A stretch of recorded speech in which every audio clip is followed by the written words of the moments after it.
Hello, and welcome to Spooky Chris Podcast. My name is Chris Ringler, your aforementioned Spooky Chris. I'm an author, film reviewer, and general ne'er-do-well. I am honored today to speak to Layla Revoldt and Peace McAllister about their upcoming short horror film, Bloodsuckers of Bushwick. It's a great conversation about their experience in the industry and the kind of the things that are inspiring this short film. Now, to set the table, Layla Revoldt is a native of Flint, Michigan, and a New York resident. She's an NYU grad, having made short films in the past.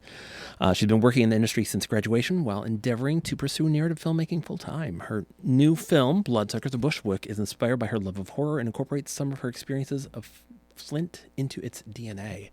And she is the director of this film, and Peace McAllister is the executive producer.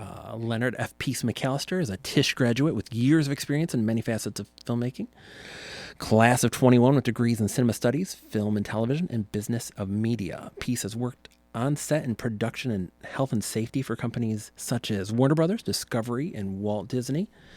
Recently, he became a published photographer as he was selected for Asseline's Kyoto Serenity. Now, Peace works as the managing director and outreach coordinator for a film-based, trauma-focused nonprofit org. But he still likes to aid creative projects he finds compelling. This is an amazing conversation about an exciting short film that is nearing production. So stay tuned. Well, thank you both for joining me for the podcast. I appreciate it. Thank you, Layla and Peace. How are you guys? Thank you for having us. We're doing good. Yeah, we're I, doing great. Excited to be here. I mean, I we'll get into it more, but I would imagine you're got to be getting excited because you're nearing a filming for your upcoming short, so that's got to be exciting. Yes, we are so thrilled. It's been a lot of work up until this point, and now we're just picking up speed as we move closer to our filming dates, end of June. So yeah, we've been really busy with that, but it's also a really beautiful spring in New York City, so that's great as well. Oh gosh, I would imagine. I would imagine it. Yeah, it finally seems like things kind of just decided to. Winter was done, and it's just like done. We're into summer now, so very typical. But all right, cool. I will just jump right in. Can you both tell me about how each of you fell in love with movies? I don't know if you want to go first, Peace, or Layla, or however you want to do this. Oh, peace Um, first. okay, sure, I'll go first. So yeah, I would say, and I always say that my love for film kind of started with a love for cartoons. I think as any kid, I grew up with a lot of cartoons and I had a huge appreciation for them. But I think more than most, my appreciation turned from just, a love for the cartoons themselves into an appreciation for animation as a medium. So this appreciation for animation as a whole led me to want to look into, more, at least for, a teenager or a young child, obscure pieces of animated media. So I was going towards animated film, obviously went into the now very popular works of Studio Ghibli at the time. And I would say that a lot of those films, made me really fall in love with film as a medium and the way that I think, that hour to 2.5 hour to 3 hour storytelling format really, can get across a narrative, a character arc, and can express a world. And obviously, short films can do the same. And 2D animation, I also got an appreciation for forms of 3D animation such as stop motion, which Henry Selick's works especially really captured me. Nightmare Before Christmas, Coraline, James and the Giant Peach, and I think between those two creators, their ability to take like the strange kind of dark aspect and introduce it to children's media, I think is also what kind of got me into like scarier, more perverse things. and has brought me to horror now with this short.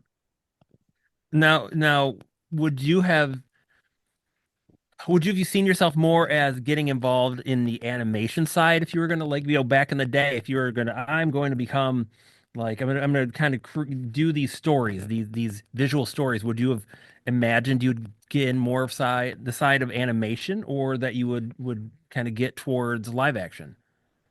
So I guess for me, I was always open and interested in all forms of film. So animation definitely was my introduction to the medium and is what helped me fall in love with film as a whole. But I also very much appreciate on-screen performances by actors, the way that, a director can take a shot that, something that you would walk past in your real life, maybe like a car or a street corner, and turn that into a completely different visual experience. Those things always fascinated me, and especially as someone who at the time had no experience with any kind of animation and was not a very good drawer. I was like, okay, well, this is something that I can relate to, and maybe something I can do myself with my friends. That's something that we can do on the ground, and I think that's what opened me up to both aspects of film, animated and live action. I can see where that comes from, because I am a extraordinarily frustrated uh person, because I wanted to be an artist so desperately and I am terrible. So so and I'm not that, I mean, I could shoot a can of water leaking, but I would have a better shot of that than trying to do anything artistic by hand. So I can appreciate the draw towards that. What about you, Layla? What kind of made you fall in love with movies? Well, as a child, I think I was not as interested in animated movies or movies that were appropriate for children. I really loved, older kind of geared films. We had a lot of classic films when I was growing up. I really loved Lars von Trier's Breaking the Waves Okay. and some of those old dark comedies and horror movies. And I always felt like as a kid, if somebody said that I shouldn't watch a movie because I was too young, I wanted to watch that movie more. Yeah. Right on. Again, same with as with peace. I can appreciate that. So as having seen horror movies at a very early age, I can appreciate. And I mean, it's interesting. It seems like it's changed over the last, I don't know, kind of a generation. But kids' movies in the '80s were very, like, they kind of talked down to kids. Like, they'd slip in kind of dirty jokes and stuff. But it seems like uh storytelling for young people is seems a lot more mature anymore than a lot of what came out back then. Um, so it's I can see the draw towards more mature storytelling that isn't kind of fart jokes and, you know, like kind of ridiculousness. Yeah. Hmm. And I was fortunate to have parents who let me, within reason, watch a lot of the classics. And I would fall in love with movies and then I would watch them over and over and over again. I would just hit rewind. I had one of those like little TVs that had the VHS player built in. And I would just sit there just like holding my finger on the rewind button and just wait and wait and wait and wait until I got back to the beginning and I would watch again and again. Oh wow. So did you find that it was those kind of movies were a comfort to you, or they had stimulated kind of a part of you that you were just exploring? I think that they were a part of me. I think that I have always been like a big dreamer. I dream every night in a lot of detail. And so when I was a kid and I had, a even more active imagination, I was able to like really I was able to really get into the world of the film, and then I could walk away and daydream about the film, or I could dream literally about the film. Oh wow. And then, yeah, and then later on, when I got older, I started to lucid dream and started to like play around in the dream world, and I think that made me love films even more. That's awesome. That's super cool. Well, this leads in then. To my next question. Again, what was a foundational movie for both of you? Like a movie that really kind of like set the stage for what you fell in love with. Lady, do you want to go first this time? Sure, sure. It was actually The Magical Legend of the Leprechauns, 1999. Um, and this is a film that was supposed to be a made-for-TV series that ended up becoming a film, and it's starring Randy Quaid and Whoopi Goldberg. Interesting. I've never heard of it. Yeah, The Magical Legend of the Leprechauns, and it takes place on location in Ireland. And it's a really fun film. It's got a lot of practical effects, and it's very colorful and very funny, and it's made with a lot of love and intention. I recommend it to everyone. God, that's cool. What about you, Peace? I would say that Princess Mononoke is pretty up there for me. I think, and I wrote my college entrance essay to NYU on Miyazaki. I think Mononoke was the first animated feature film that really challenged me, I think, as an audience member, especially at such a young age. It's something that looks so beautiful and is aligned with, what is usually considered childhood media, but it's also very graphic, it's very violent, it's very dark in some instances, and all of that for a message that as you grow older you have a greater appreciation for, one of environmentalism, one of the inappropriate and greedy nature of industrialization and war.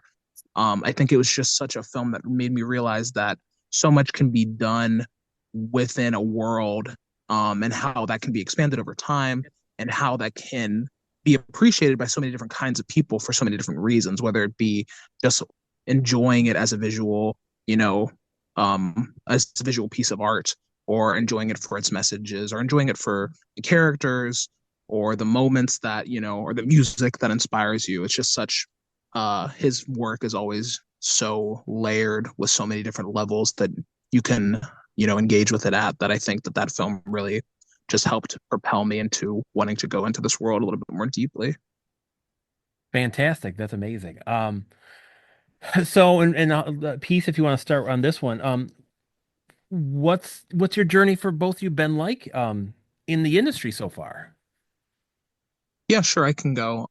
So I would say that my journey has been an unconventional one. And I think that is the case for a lot of people in our generation going into the entertainment industry at this point. But I went to NYU for film, for cinema studies, which is kind of like history, critique, and analysis of film. And then I also had a minors in business of media and in production. So I came out of school, thinking, I was like, okay, I'm going to be a triple threat. I'm going to go in and do everything that I can wherever I am. And coming out of college right after COVID made the film industry really hard to get into. So I started on sets doing, what everybody does, the production assistant route, and also worked a little bit in health and safety in a post-COVID society for companies like Disney and HBO. And then from there, going back to my roots of being like, okay, I care for film in a medium, or I care for film as a medium that can engage with, social messages and important topics of conversation. I am now working as a managing director for a nonprofit film company that deals with films that relate directly to trauma. Um, but in addition to that, I still, in with what I can and the time I do have, I still produce. I still like to write, like to work with people on their sets in any way that I can, to create films, that me and my friends all care about. So, so is that kind of being able to work on that kind of stuff a bit of a release from the work? It has to be real heavy stuff to work on projects regarding trauma. So does is working on these other projects kind of a like say like a release to kind of so you don't get mired into that trauma yourself? I would say that I don't think that I don't think that it is. I think that I'm engaging with everything on a creative level. And as much as talking about trauma can be very heavy for people, I think that I've gotten to a place where I'm comfortable engaging with it purely on a level of analysis and reflection, more so than personally allowing it to, affect my everyday. But I do think that in terms of, just normal human emotion, I do think that being a creative is does relieve a lot from everyday stresses, whether or not you're somebody who is working with trauma related things. Like when I'm on set with people that I care about and I see, and we together we can make something that we really appreciate. I think that that is something that is relieving, especially as somebody who loves film. Fantastic. What about you, Layla? Well, I just want to echo what Peace is saying. I mean, I think that what we're doing, what we're trying to do on set, and the content that we're trying to make is really with trauma-informed care. I think that the way that the industry, people are treated in the industry is really unfair and insane. And so a lot of us who fell in love with this industry and this medium are sort of thrown into a very rude awakening at the beginning of our careers about what the reality is of these systems that exist.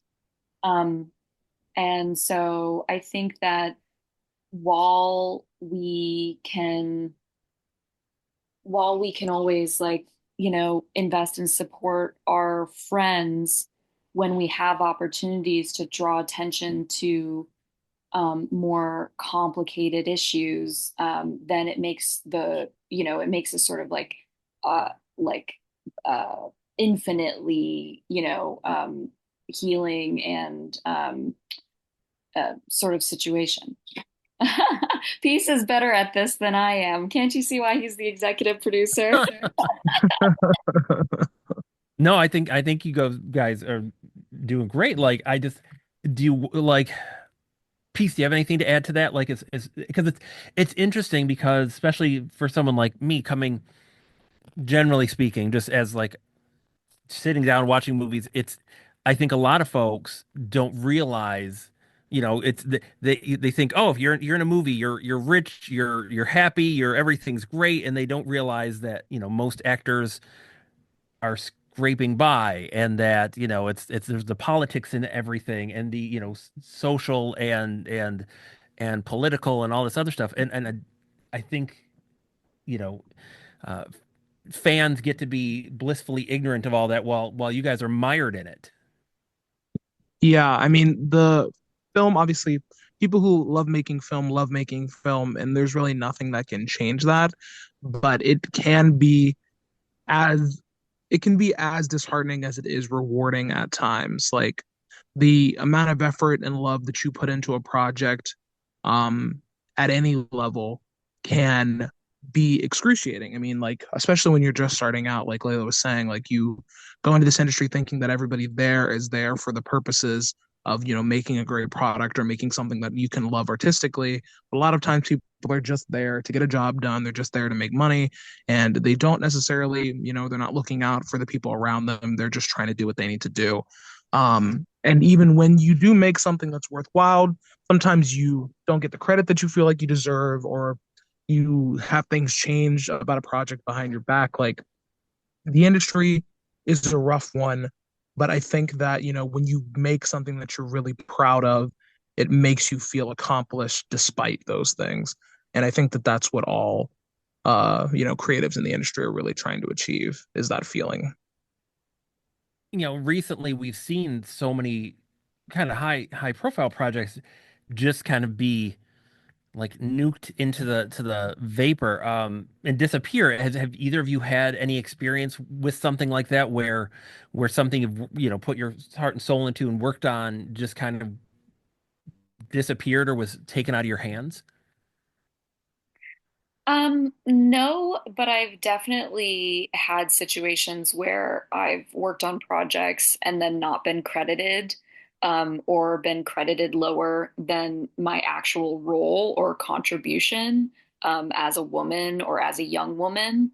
Um, So thankfully, not yet. Have not worked really hard on a filmic baby and lost it. But I mean, it's interesting. I was listening to an interview the New York Times did with Ben Stiller recently, talking about Severance and what a strange kind of career that he's had, starting with Reality Bites and then becoming a very commercial comedy actor and then moving into Severance. And he has a line in that interview that really stuck out to me about how he sort of thought, with his success, he would be the kind of person that he could just make his own stuff. He paid his dues, right? He had the power to do it, but there were still people saying no to his projects that he couldn't identify. He didn't know who was saying no. And so that's really scary as a budding filmmaker, to wonder about, okay, I have these ideas that I really love and I'm really invested in.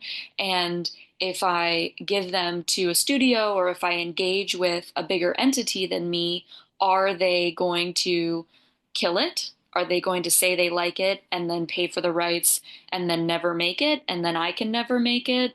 Why are they making these decisions? It's not very clear. It's very mysterious. And I think that aspect of the industry is truly scary.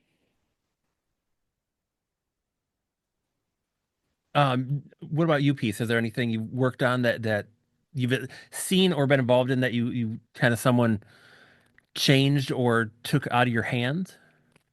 I've been lucky enough also to not have that happen, but I mean, in the same way that Layla just did, I mean, there have been projects where I've been on set where things just were not handled professionally.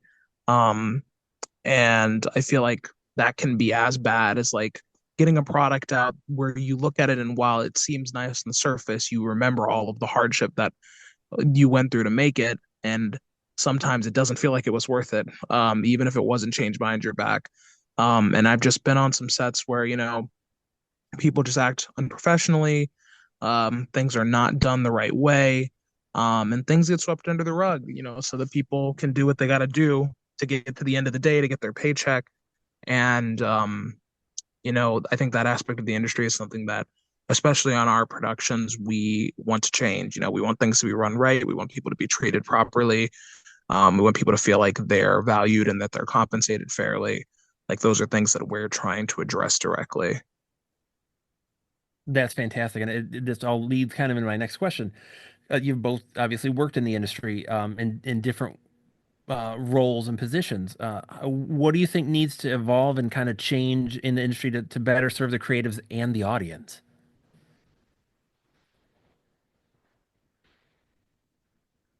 Layla, do you want to take that? I was gonna let you, but I mean, there's so much, yeah. There's so much that needs to change and evolve. I mean, I think about how movies, this artistic medium is just about 100 years old. It's not really that old in the grand scheme of things. And when it first started, a lot of women were editors because editing film in its original form was kind of like sewing. It was kind of like working with textiles, which was traditionally a woman's job, or a woman's craft. And then, once the big studio system sort of realized that they could make a lot of money if they started turning out these films, they wanted to make sure that they could control the product. And so they took women out of those roles, because they realized that the editor has a lot of power, in making the film. And so from that point forward, looking at the history of film, you see a lot of mechanics taken from GM, the General Motors assembly line.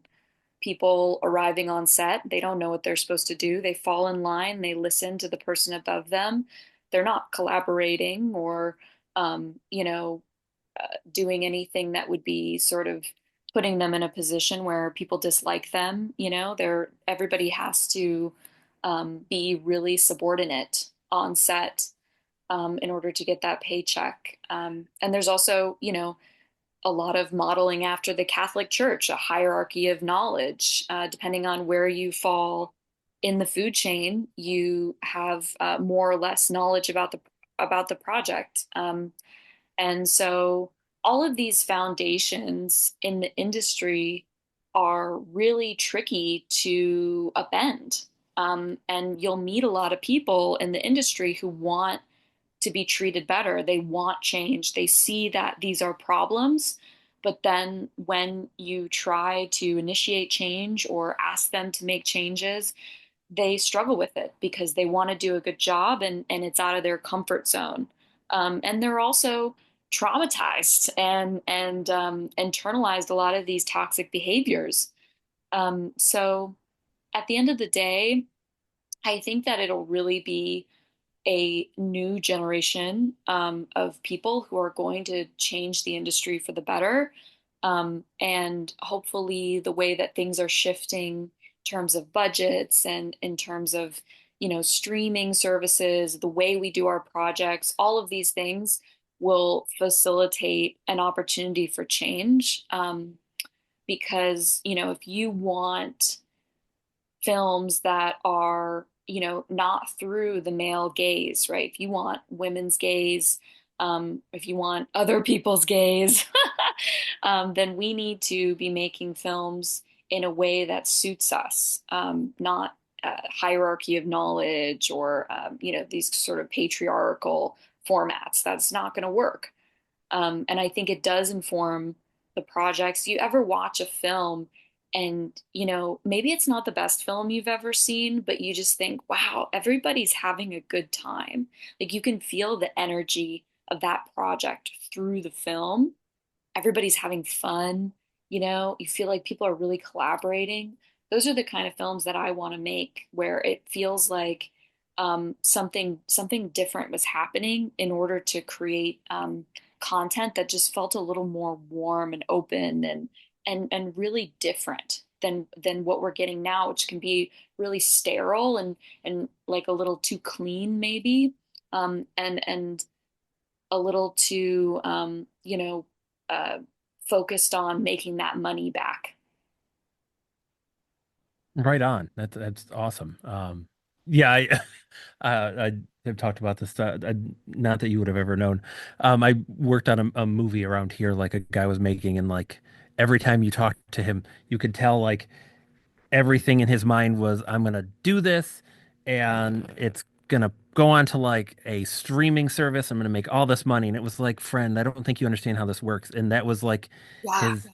his sole focus, and it like we never ever finished the movie. Like Uh, he had so many people working on it, and it was just the craziest situation, and he just kind of he handed off all the footage to a mutual friend to edit, and like this it was such a mess of like where they didn't properly kind of slate that and then pair it with audio because they were recording audio separately, and this our friend was going to have to somehow figure out kind of how to put all that together.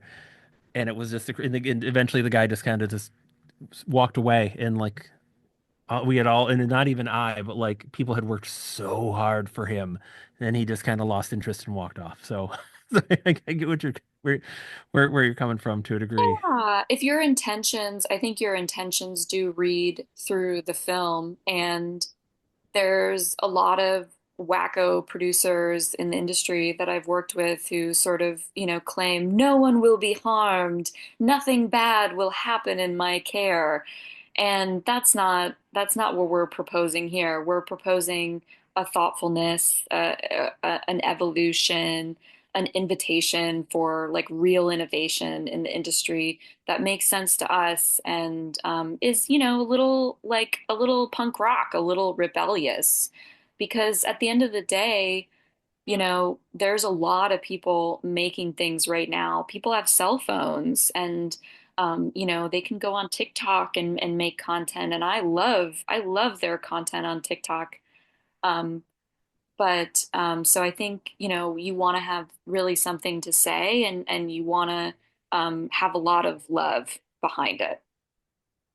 Right on. What are your thoughts on this piece? I mean, I think that Layla speaks to a lot of my opinions on it. I was gonna say the one thing that I don't know if she really touched on, but I know that she agrees with from our private conversations, is that a lot of the industry not just is, assumed to work a certain way and everybody is assumed to follow that and be okay with how that goes, but also a lot of it is gate kept. Even if you want to follow the traditional way of how the industry works, you are intentionally put at a disadvantage and sometimes kept at a disadvantage for the majority of your career as to how to accomplish certain things, whether it be in a tactile way, like how do I use a camera? How do I use this form of editing software? What's the best way to write a script, or what's the best program for script writing or whatever. In that way, it's things are gate kept. And then additionally, things like uh, having certain conversations with groups of people, people who can give you opportunities are kept behind walls and walls of other people. Even if the person at the top might be interested in helping somebody on the ground, maybe their assistant's not interested in helping you get to that person because their assistant wants exclusive access to that person. Or somebody has their circle of funders, but they don't want you, putting your pocket in their funders' pockets because they want to keep all that money to themselves. Um, I think this kind of like dog eat dog nature of the industry is something that has to change, because I think that from its humble roots as, like Layla said, a fairly new art form, it has become this multi-billion-dollar industry, where people's concern isn't necessarily getting something interesting or getting something worthwhile. It's just, being at the top and staying there. Which it's interesting. I've been around nonprofits long enough in Flint and everything. It's fascinating how so much of all of this comes down to someone. I mean, and again, it's gatekeeping of different types, but like they don't they don't necessarily, they may not be in direct competition with you. There may be no need for that, but they don't want to share resources or even kind of just the thoughts between one another in case you're successful and they're not, and they kind of, feel like they got screwed. So it's interesting that it permeates so much of what just we do as a society. Yeah, it's sad, honestly. Yeah, it's really disappointing. I mean, on top of everything, and then for what? And then what are you making? You know, what are you making? A Weight Watchers commercial? It's just like I can't. So I mean, part of this when I started in the industry, I started out, being a second assistant director, working with talent, working with models. And I also did a lot of PAing, production assisting. I was even a truck PA in New York City, which is pretty funny, because it's typically like a big burly man, more of a big burly man's job. But I was often driving box trucks around New York City and New Jersey because I could do that. I could drive really well. And I just felt really preyed upon by a lot of people who took advantage of my hard work ethic, took advantage of my Midwest niceness, and how green I was, and I felt like I was in a lot of positions, not an actor, wasn't interested in being an actor. I was just interested in learning the industry and getting more work and being able to pay my rent.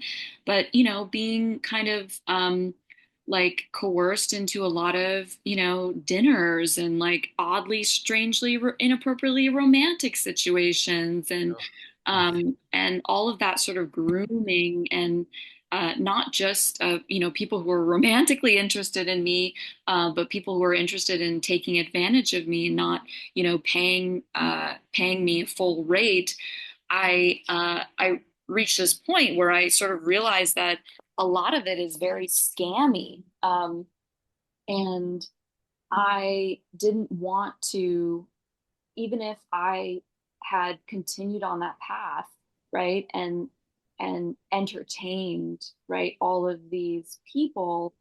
I felt like I didn't even want to go about making films in the way that they wanted me to anyways. So, um, yeah, I think that I had at some point decided that I wasn't interested in doing it their way. I was only interested in doing it my way.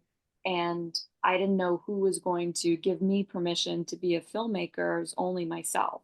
Um, so yeah, I think it's been really freeing, and created like a really safe feeling to walk away from that and start building towards this other future in the indie sphere. Which is a great transition to talk about the Bloodsuckers of Bushwick. So yeah, you're both working on a new independent short that's like you said, it's about to start filming. So what can you tell me about it? I see we're racing to unmute ourselves.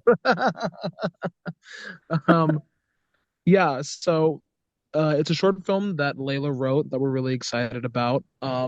I don't know what exactly I should say. I don't want to obviously spoil any plot details, but we've got a lot of really talented people behind it, both from, our circles in New York and in Flint.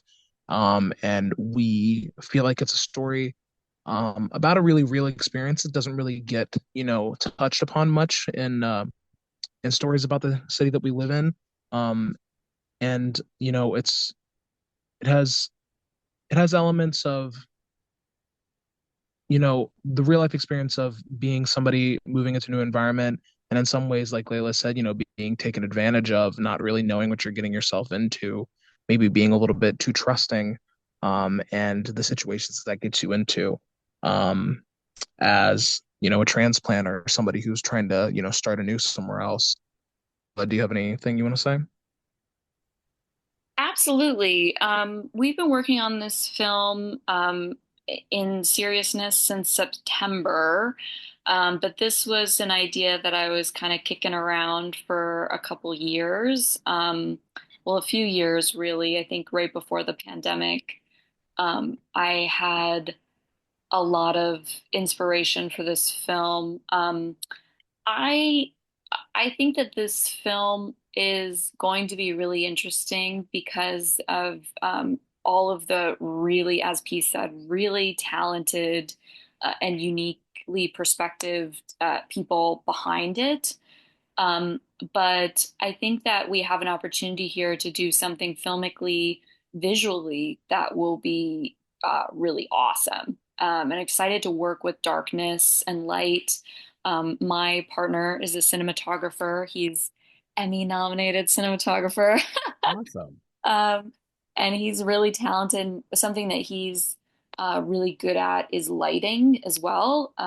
And so we also have this element in the film that is animated. The bed bugs in the film, no spoilers, are animated. So that's kind of an opportunity for us to melt some mediums together. And yeah, so it's been a work in progress for a long time. We only announced it 10 days ago, if you can believe it. 10 days ago today. That I mean that my next question was how it all came together, but that has to be scary the day you kind of like go live with your social media and kind of put it out there. It's not an idea anymore. As much work as you put into it, like the world knows now. Yeah, it was a whisper in the wind and before. And so then, it was really interesting because people started sharing it and saying, it's really happening. This is really happening. Follow our project, donate to Indiegogo, blah, blah, blah. And I thought, when is the film real? When is the film real? Is the film real once we've filmed the film and we have the film and we've edited the film? Is the film real when I'm conceiving the film under like a shroud of like night darkness, like on my laptop, just illuminated from the screen?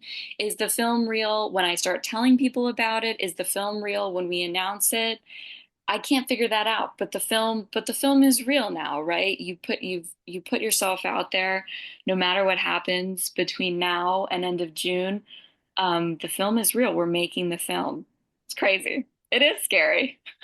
I feel like it's intention, and it's like I mean, obviously, you both have earned the trust of the folks involved with this, and I think it's that trust in trusting you because I mean again like I'm sure the three of us have known lots of people that are like as soon as they have the thought, oh, this is a thing, this is happening, and it's great because that can work as inspiration, but for a lot of folks it's just they're high on the like talking about it, but when it gets down to doing it it's like, oh yeah, this is a lot harder than I think. But clearly you both, the intention, like the intention is there, and it's not a whim, it is a no, this is going to happen, this is what's happening.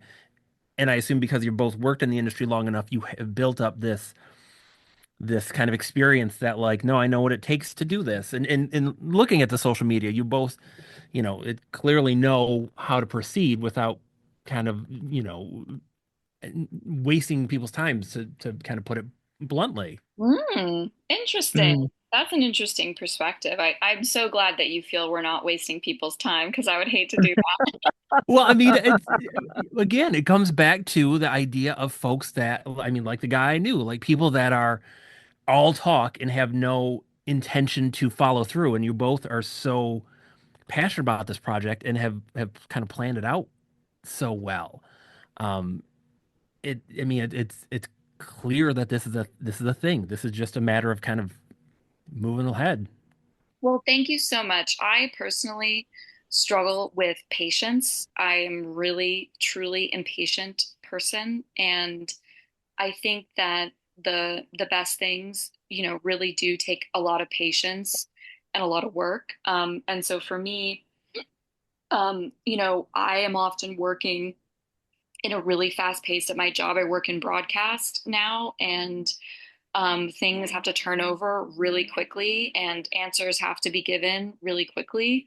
And so it's been really nice to take our time, before launching this to the world, take our time with this project, make sure that we know we can pull it off, we can execute it well, and we know what it's supposed to be, and we know, who the key players are, and they know their roles. So it's been really nice to um, really take our time with this one, and yeah, it's taken a lot of hours, but we're really proud of its progress so far. That is amazing. So are there any kind of visual or story influences that are part of the DNA without obviously without giving anything away? Because I've seen the social media posts that have like kind of kind of the language of of imagery that seems to inspire it. But is there stuff that is in the back of your head? Yeah, I'm glad you brought that up because I really wanted the social media to feel almost like a pitch deck, or like a you could really see the inspiration for the film. And we're big cinephiles, so I'm really enjoying like posting films that I've drawn inspiration from. But I think that some films that we really have some nods to, if on purpose or by accident in this film, are are I would say the soot sprites in Spirited Away, the sort of like energetic animation, like simple animation that you're noticing in some Studio Ghibli films. Also, Single White Female. Hmm. Um, I guess I have to look up what year that film is from, but I'm sure you know it, Chris. Uh, early 90s, or very like I can't remember, it's 90, 89, somewhere around there. Yeah, it's 1992. Okay, yeah, and it was, yeah, that's right. Yeah, Single White Female. Gosh, yeah, there's so many. A lot of vampire movies, I would say, a lot of blood-sucking flicks from the past. But also, I really love some of the content that's been made in Brooklyn, like Just Another Girl on the IRT, which I'd have to look up the date for, and also Pariah, which is on the Pariah 2011, which is actually an NYU alum, I believe, is the director, Dee Rees. I should fact check that Dee Rees did go to NYU. But anyways, I think Pariah visually is a really stunning film. So yeah, those are some of the inspirations for it. But I don't really. Um, I'm hoping that we really accomplish something different with this one. That's fantastic. And I have to say, like, because again, it's I'm about to basically get into the kind of how folks can track you down, but it's great to see that you both are coming into this with the intention again, with intentionality, like to do this the right way and to make sure your talent is paid and that this is done kind of in a way that you both are going to be proud of. Like I really applaud that. That's really great to see. We appreciate that, and we hope that it can become a norm. We hope that it can become a norm for set people that work in film to experience and to expect, and that the product of those environments can be enjoyed by audiences, so that the industry realizes that you can have something that runs properly and respectfully, and it will still be profitable. It'll still create something that people will enjoy. Fantastic. And again, this gets into so yeah, you are in the fundraising process for this. Can you tell folks how they can support it and where to track that down? Of course. So yeah, we're on Instagram at Bloodsuckers of Bushwick. We're on Facebook at Bloodsuckers of Bushwick dash short film. And we are on Indiegogo also at Bloodsuckers of Bushwick dash short film. So we would love for people, to follow us on our socials, to support and boost our posts so that, they can reach as many people as possible. And we have a bunch of amazing perks that we've designed together and that I've done a lot of graphic design for on our Indiegogo. So we've got t-shirts, we've got tote bags that we're going to be giving out as well. So we have a lot of interesting stuff over there, and posters. And we're hoping that people can come over there and support us and get this incredibly cool merch that we have and, help support our film. That is fantastic. And that was my last question for you guys. Is there any last thing you guys want the world to know about Bloodsuckers of Bushwick and just kind of what to look forward to? I would just say that we hope that you, if you're interested in our project, you will follow us and you will stay in touch. If you have any questions about how to set up your own project, how to set up your own Indiegogo, please reach out because we'd love to commiserate on this process. um, and also all of these ideas and things that we have, they're not our own. We hope that they will expand and inspire others to set up their own sets and collaborations in ways that make sense to them. So we want you to be a part of our community for seeing change in the industry.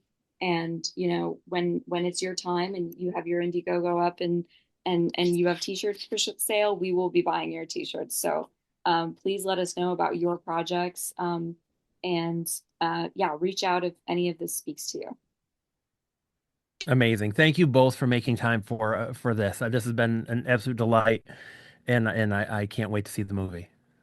And thank you so much, Chris. Thank you. You guys have a great night. I want to thank Layla and Peace for making the time to speak to me today. I think this is going to be a really great short film. As they said, you can find their project Bloodsuckers of Bushwick on Indiegogo, and you can find them on Instagram and the socials. So follow them so they can follow the progress of the film. I appreciate them making time. I appreciate you for listening. I will speak to you soon. Take care.